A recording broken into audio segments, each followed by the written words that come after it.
అది లేదు.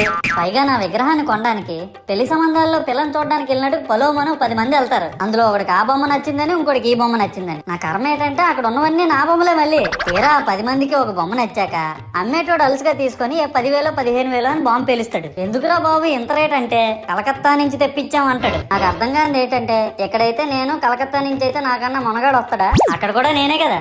ఇలా నన్ను బజార్లో పెట్టి బేరం ఆడి నా మొహానికి ముసుగేసి వ్యాన్ ఎక్కిస్తారు. ఆ వ్యాన్ డ్రైవర్ గాడు నేను ఉన్నానని కూడా చూడకుండా ఏదో ఆలోచించుకుంటా డ్రైవ్ చేస్తా గతకల్లో గబ్బి గుబ్బి అని తించేసి నా కాల్లో చెయ్యి ఎరగొట్టేస్తాడు. ఈ విషయం చందాలు ఇచ్చిన చిన్నోళ్ళకి తెలిస్తే మళ్ళీ ఇరిగిపోయిన బొమ్మ పెట్టకూడదని ఏ బొమ్మ రాసి కవర్ చేసేస్తారు. సరేలే జరిగిందేదో జరిగింది, నా భక్తులే కదా కూల్ బ్రో అని చిల్లయ్యే లోపు నన్ను పందిర్లో పెట్టి ముసుగు తీసి నాకన్నా పొడుగున్నే సౌండ్ బాక్సులు 2 నా చెవులు పక్కన పెట్టి డీజే గణేష్ బ్రో అని చెప్పి నా పాటలను కూనీ చేస్తారు. సరేలే పిల్లలు కదా ఇప్పుడు కాకపోతే ఎప్పుడు ఎంజాయ్ చేస్తారు, కాసేపట్లో పూజ స్టార్ట్ చేస్తారని వెయిట్ చేస్తా ఉంటే ఆ 5 రూపాయల వ్రతకల్పన బుక్ చూస్తే